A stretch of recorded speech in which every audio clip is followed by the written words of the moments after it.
But if you want to attract clients consistently, build trust at scale, and create revenue streams that don't require showing up every day, you need an evergreen content strategy. Evergreen assets continue to educate, nurture, and convert prospects long after you have published them. What is evergreen content and why does it matter? Think of comprehensive guides, how-to tutorials, and signature frameworks.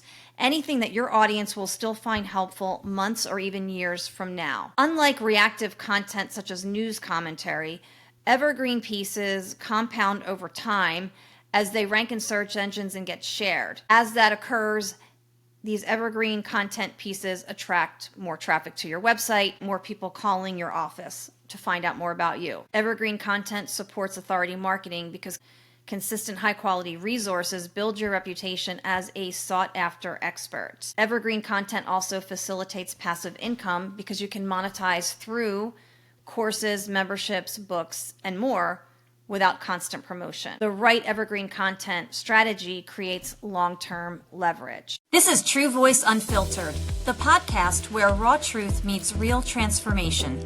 I'm your host, Daria Anne, ghostwriter, content strategist, and holistic health warrior. No, I'm not a doctor, nurse, nutritionist, or any kind of medical professional, and this show does not dispense medical advice.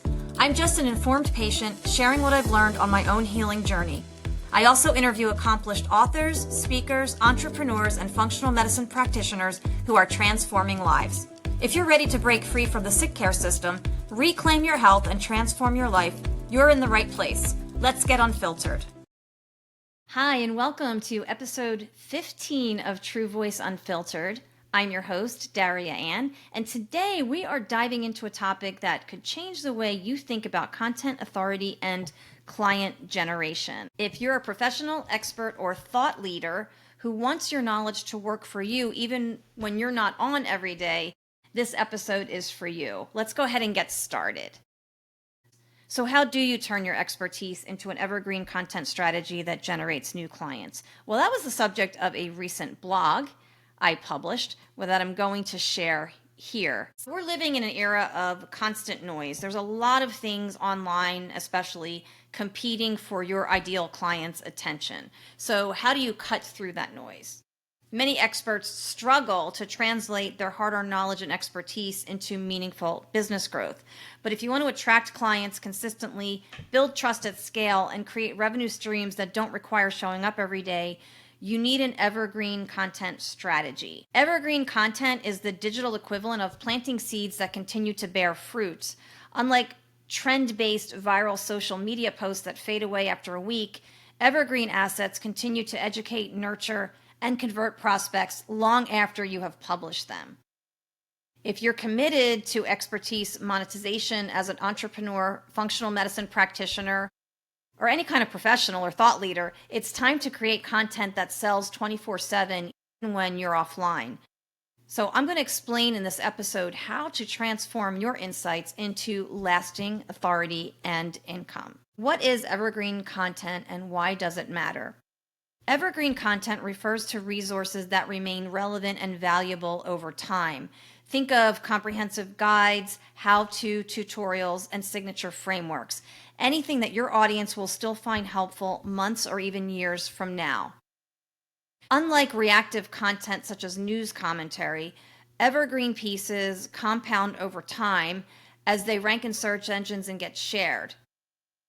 As that occurs, these evergreen content pieces attract more traffic to your website, more people filling out a form on your website, more people calling your office to find out more about you. Evergreen pieces reduce marketing pressure because you don't have to keep reinventing the wheel to stay visible.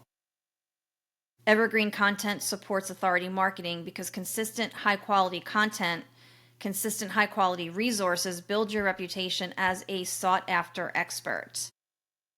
Evergreen content also facilitates passive income because you can monetize through courses, memberships, books, and more without constant promotion. So whether you're a consultant, business owner, an alternative/integrative health professional, the right evergreen content strategy creates long-term leverage. But where do you begin, right? You want to start by identifying your most valuable expertise.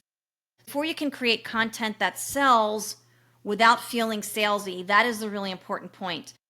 When you incorporate authority marketing into your content and use your content to showcase your knowledge and expertise, it becomes a valuable asset that answers your ideal client's questions, addresses their problems without coming across to them that you're trying to sell them. Before you can do that, though, you want to clarify the parts of your knowledge that solve high-value problems. Begin by asking yourself, what questions do clients ask me over and over? Where do people get stuck without my help? Which outcomes do I think my audience is willing to pay for? What expertise sets me apart from my competitors? For example, if you are a functional medicine practitioner who specializes in the thyroid, you might start with blogs or other evergreen content that focuses on optimizing the thyroid and other hormones, and maybe talking about how the thyroid is the master gland, yet interacts with all of the other hormones. A business consultant might specialize in scaling operations for mid-sized companies. A financial planner might help couples plan for the retirement of their dreams. Whatever you're doing, you want to pinpoint your unique value proposition. And that will make your evergreen content informative and profitable. So you want to start by asking yourself these questions. Then you want to design your evergreen content strategies. Once you know your foundational topics, you can develop a strategy to share them effectively. Cornerstone content is the foundation of your authority marketing. These pieces are in-depth, keyword-rich, and highly shareable. Examples include ultimate guides. So I have a guide on my website called Authority on Autopilot that talks about how ghostwriting can help busy professionals expand their expertise and authority by hiring a ghostwriter.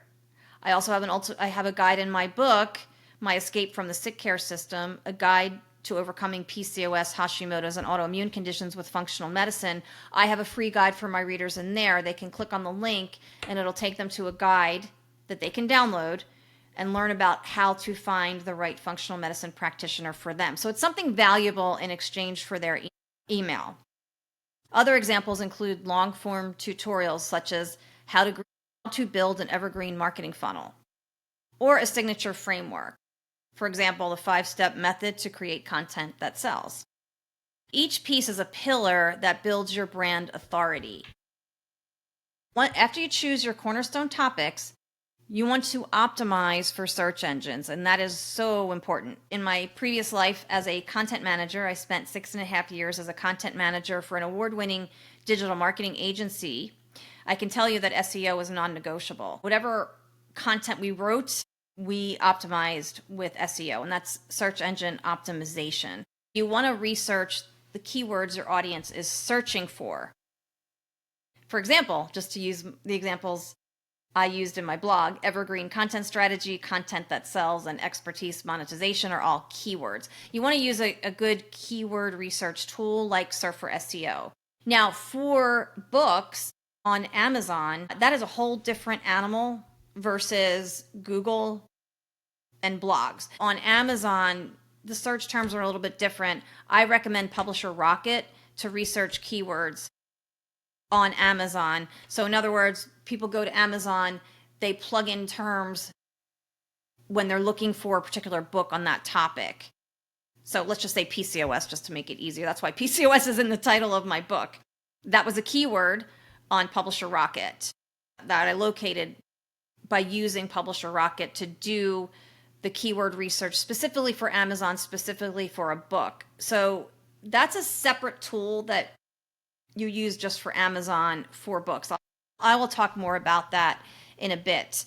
But SEO is absolutely paramount. You could write the greatest blog in the world, the most informative blog that speaks to your ideal audience and their problem and explains how they can solve their problem, and it could be fabulous. But if it doesn't show up on page 1 of Google or end up in search engine results page features like the AI overview, it's pointless. No one's going to see it.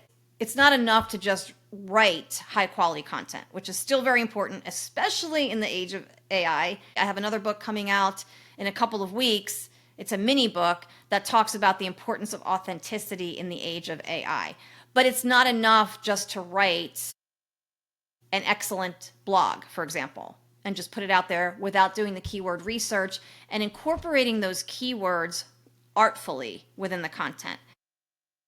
I talked about this on a previous podcast, but keyword stuffing is not the answer, but you do have to get the keywords in there, and there's an art to that. And good writers know how to do that without making the piece read as if it was stuffed with keywords. But SEO is super important. So you want to use them naturally in your headlines, subheadings, and body copy.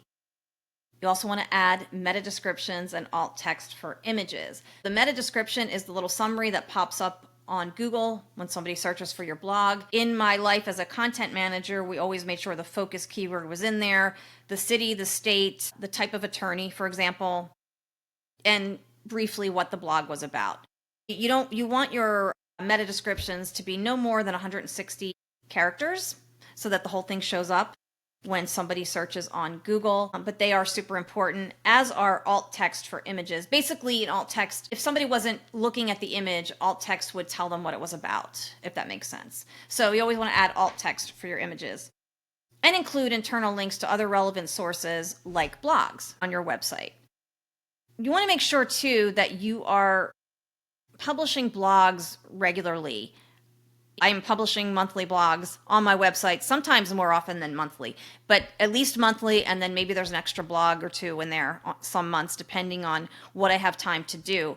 But what I learned in all my years with this award-winning digital marketing agency was the importance of publishing content regularly for Google. Google loves that, and it helps you rank higher on search engine results pages. Some of our clients actually got 2 or more blogs a month. It depended on their service package and what their upgrades were. And we also had an upgraded blog that was between 1,500 and 3,000 words that also included infographics and ads that incorporated keywords, clickable ads that would, like, if you clicked on it, it would go right to the client's contact page.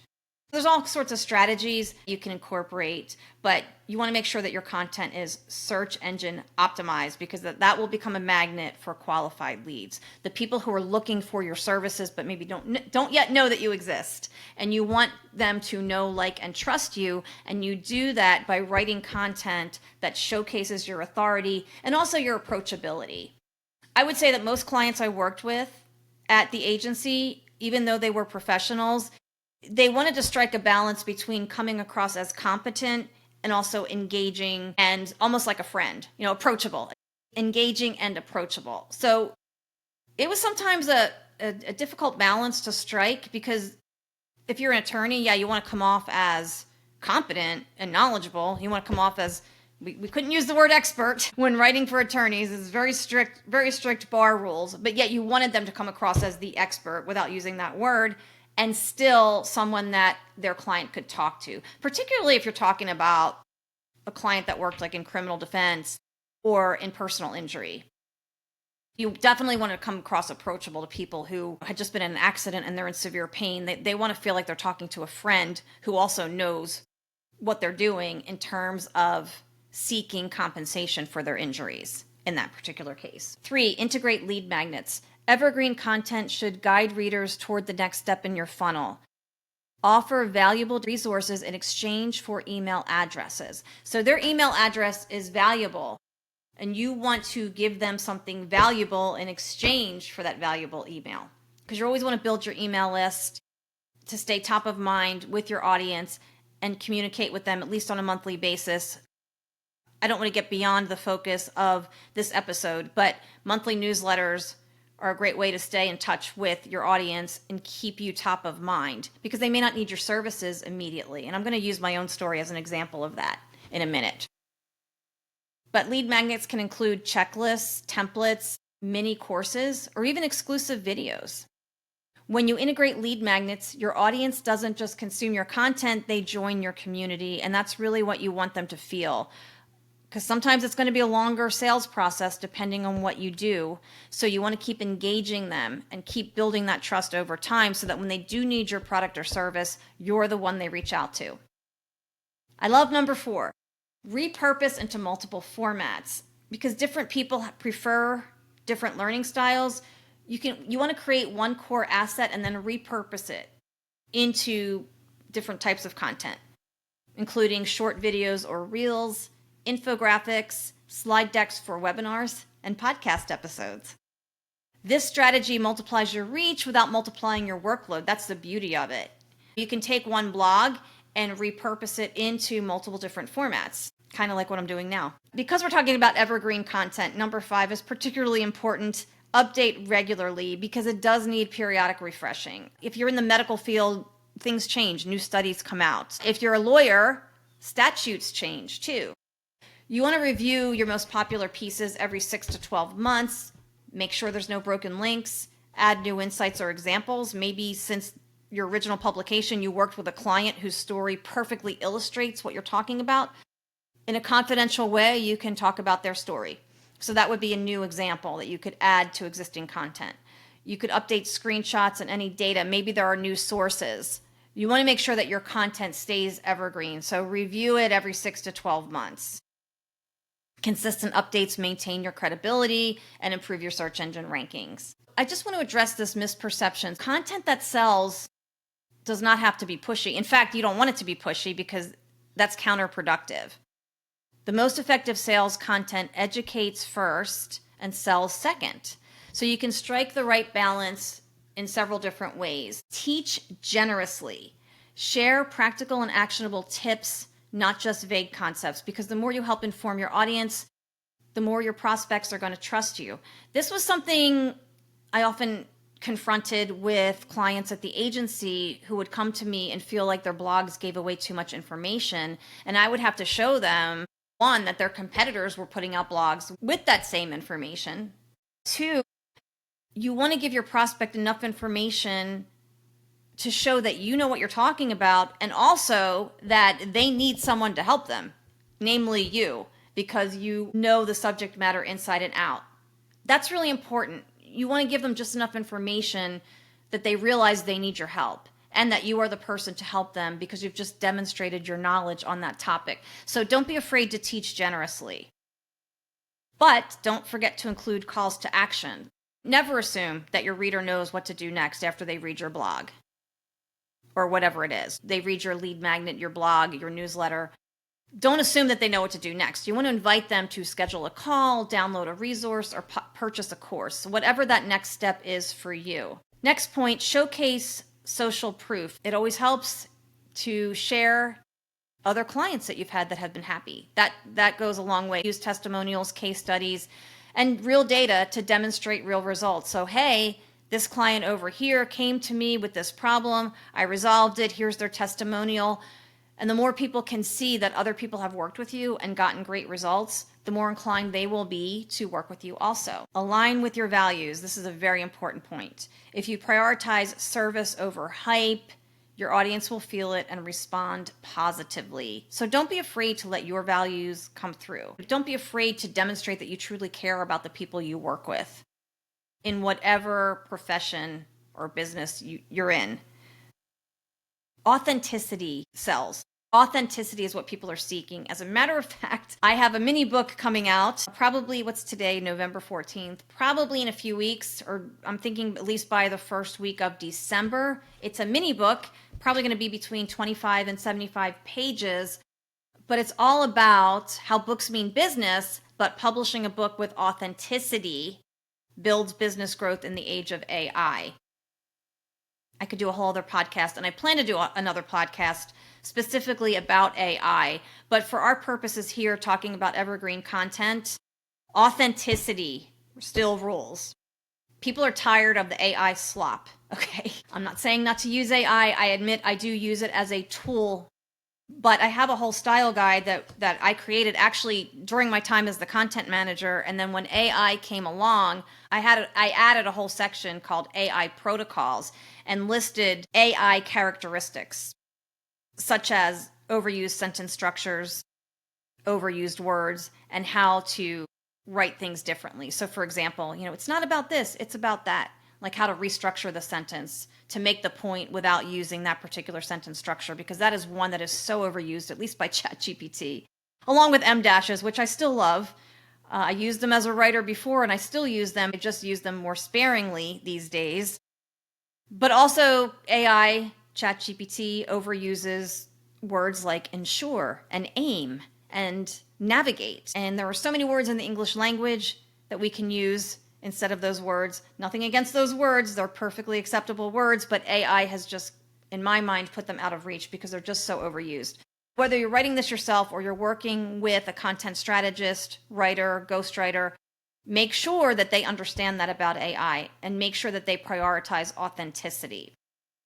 And as a ghostwriter, I can tell you, I spend a lot of time getting to know my clients.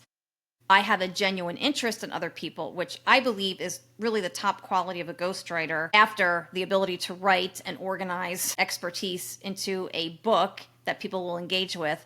But I still think having a genuine interest in other people is a critical quality. You can write, you can organize a book, but if you're not interested in the other person and don't care about writing in their voice, then you're not going to do a good job. And you, as the client, are not going to come away with a book that sounds like you. So make sure that you work with the right ghostwriter. And that's what my free download on my website is all about. I will share a link to that in the show description. That is how you create content that sells without feeling salesy. Now, you also want to monetize your expertise with Evergreen offers. A robust Evergreen content strategy pairs perfectly with Evergreen offers. These are products or services your potential new clients or patients, in the case of a medical practitioner, can purchase anytime. So some examples would include a self-paced online course, ebooks or guides, group coaching programs, membership communities. When someone reads your content at 2 a.m., they can buy or join without waiting for you to wake up. And that's the power of monetizing your expertise. And finally, measure success and refine your strategy. Evergreen content is a long-term strategy, but you still want to measure it using the following metrics. First, check your organic traffic. Are your cornerstone pieces drawing consistent visitors? And you can tell by website analytics, how long people stay on your page, how many pages they visit when they visit your site, things like that. Email subscribers. Are your lead magnets converting readers into subscribers? So does somebody land on your blog and then subscribe to your newsletter? Conversion rates. Are visitors taking the next step, such as booking a consultation or buying a course? And then finally, search engine results page rankings. Are you climbing for your target keywords? Are you showing up on page 1 of Google? Are you showing up in search engine results page features like AI overview or people also ask or the image carousel? There's many different ones. The higher you rank, the more traffic you're going to get, the more qualified leads you're going to attract, and the more sales you can close. And all by showcasing your authority marketing with an evergreen content strategy. So the best part about this for me is that you're not really selling. I mean, you're selling, but it doesn't come across to your target audience as selling. So as a ghostwriter, let me just give some examples of clients I've worked with and some of the CTAs they included at the end of their book. So I mainly write nonfiction books for clients who are professionals who want to expand their brand and influence and leverage the book to either expand their business, grow a course. The book is sort of a means to another end. I mean, books are great, and you certainly can make money off of your books when you write enough of them. And that's also in my tiny book that's coming out. I do talk about that. And by the way, my upcoming tiny book is a great example of repurposing content because I took several blogs that I had already written and put that book together. Now, I did add to it. I edited the blogs a bit because this was a different format. But I basically took several blogs that I had already written and used them to create my tiny book, Books Mean Business. And it's going to focus on why publishing a book with authenticity leads to business growth in the age of AI. So that's another way you can repurpose content. If you're already writing blogs and you want to write a book, even a mini book, that's another way to repurpose content that you've already written. Now, in terms of CTA's calls to action, in a blog, it might be a call for a consultation. It might be download, or actually it could be a couple of CTAs in a blog. Call for a consultation, call here, click here, fill out this form, download this free guide. while you're waiting to schedule your call, things like that.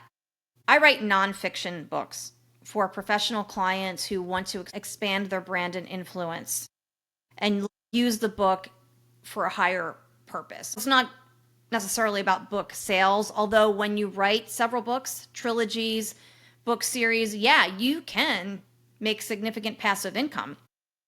And my colleague, Michelle Culp, she had this idea back in 2020 to publish a book a month. Now, these were not like long books, but she published a book a month for 12 months and ended up replacing what would have been her Social Security income. So even though she doesn't collect Social Security, she figured out that what she's earning by writing a book a month, so that was 12 books in that year, equals what she would receive in Social Security income. So I'm not saying you're not going to make money from your books, but when you're first starting out and the people that I work with are using whatever particular book I'm writing for them to help them market something else, whether it's a new course methodology they devised and they want people to become certified in that methodology and bring it into a corporate setting.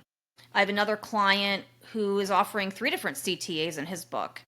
One is to purchase a workbook that's a companion to the book that delves deeper into the concepts discussed in the book and it's action oriented. So that person can take the principles he talks about in the book and really apply them to their real life.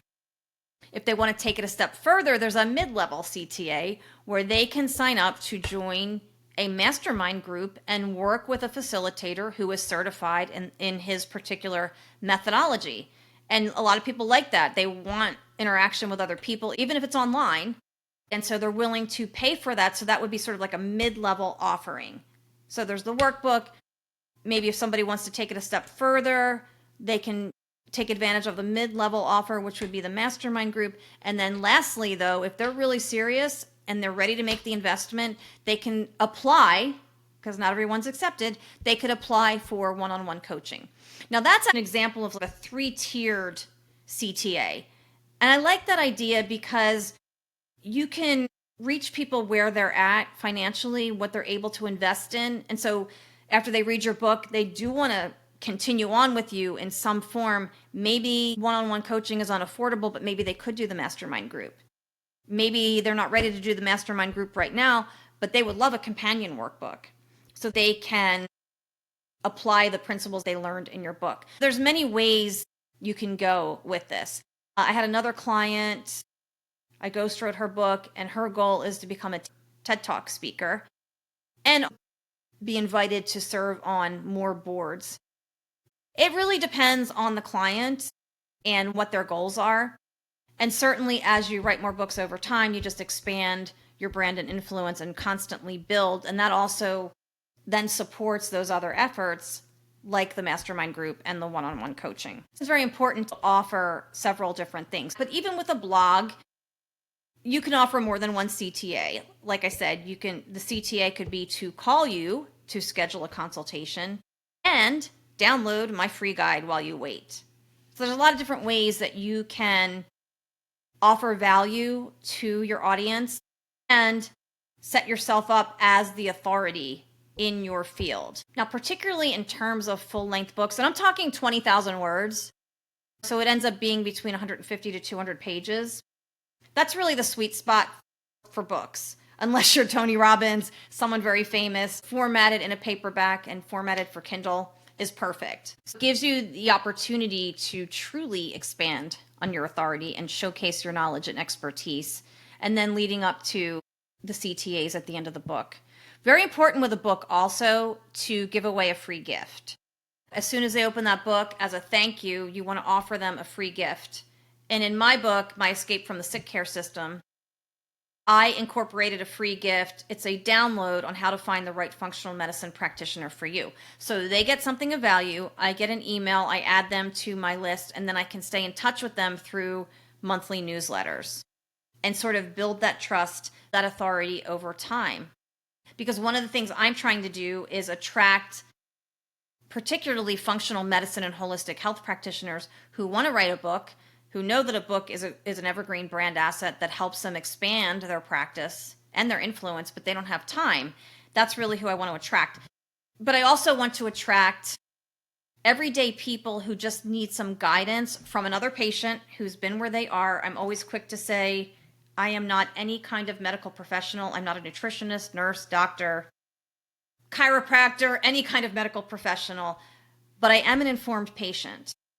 And I can help guide people, and that was the purpose of the guide that I wrote. But I'm always happy to hear from people who might want to talk to me and get a little bit more insight, more resources to help them find the person who can actually help them.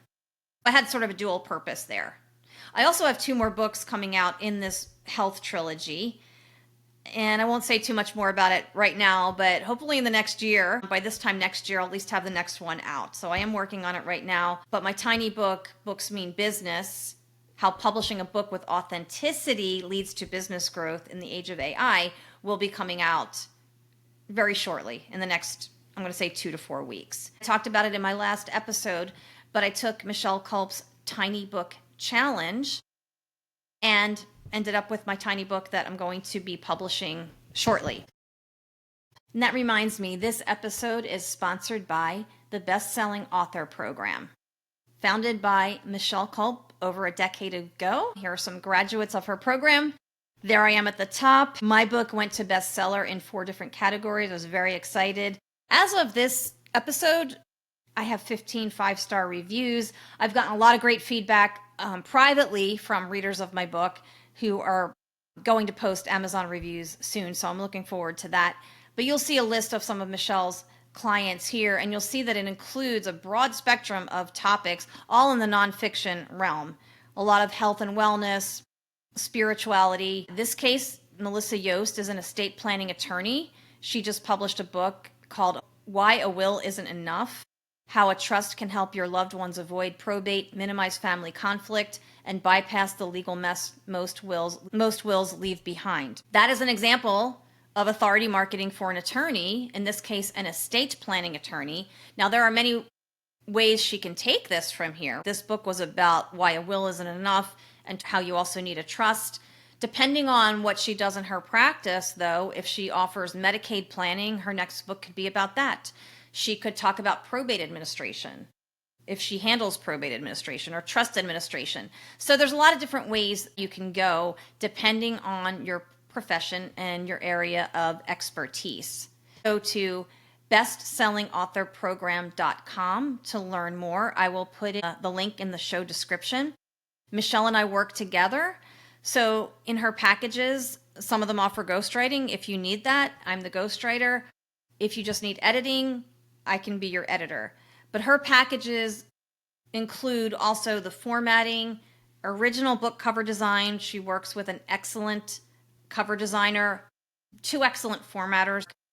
Michelle does all the keyword research for you, helps you incorporate that into your title and subtitle so that your readers can find you on Amazon. She also sets you up in Amazon and KDP, takes care of all of that, really.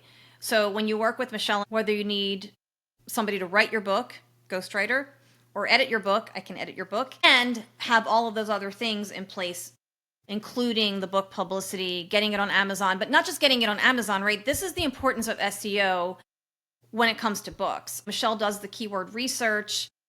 She finds keywords relative to your subject matter, how people are searching for books. For example, using that trust example, how people are searching for trusts and wills on Amazon in an attempt to find books on those topics. Your ideal audience can find your book on Amazon. Many thanks to Michelle Culp for sponsoring this episode. Visit bestsellingauthorprogram.com to learn more. If you want to learn more about Evergreen content or need help producing it, monthly blogs, press releases, lead magnets, any of the things that we talked about in this episode, and books, you can contact me at truevoicewritingservices.com. Click on the contact link. I'll put all the information in the show description. Schedule a free, no obligation discovery call where we can talk about you and your business. And if you want to write a book, we'll talk about your book concept. Maybe you've already created an outline. Maybe you're starting from scratch. Wherever you are, I can meet you there and we can talk about how to bring your book to life using the right keywords for the title, creating a logical progression for your reader, and we can even strategize on whether it makes sense to create a series of books and where to start Maybe you're a lawyer with a lot of different practice areas. Just getting back to Melissa's example, maybe you want to start with wills and trusts and maybe plot a strategy for future books to build that passive income and also expand that authority, because people give you instant credibility. You already have credibility, whatever you're doing. If you're a successful lawyer, functional medicine practitioner, financial planner, whatever it is, you have that credibility, but it's the perception. When you write a book, people perceive you as head and shoulders above your competition. And as I said, even when you hire a ghostwriter, because we're behind the scenes, nobody even has to know. And when you work with the right ghostwriter who writes in your voice, it'll sound just like you. That's sort of the dilemma for me as a ghostwriter, because I've ghostwritten over 12 books at this point, but it's really hard to get testimonials because I'm behind the scenes. I'm the ghost behind it all. But I promise you, when you work with me, I will spend time getting to know you. I will write in your voice, and we will produce a book that you can be proud of. So visit truevoicewritingservices.com, click on contact, fill out that brief form, and you'll be able to schedule a free 30-minute discovery call with me, and we can talk more about your project. So I hope this episode on evergreen content and authority marketing was helpful to you. Leave me a comment, and if you haven't already, please subscribe to my show on YouTube, to True Voice Unfiltered. I'm on all the podcast platforms, Apple, Spotify, wherever you listen to podcasts. Please share if you find this valuable. Leave comments if you're on YouTube, rate and review, all those good things. I'm really trying to grow this podcast, and I will be bringing on some exceptional guests here in the near future, other authors, other entrepreneurs. I've got some wonderful guests lined up. Looking forward to that. Thank you all for listening. And remember, keep sharing your true voice.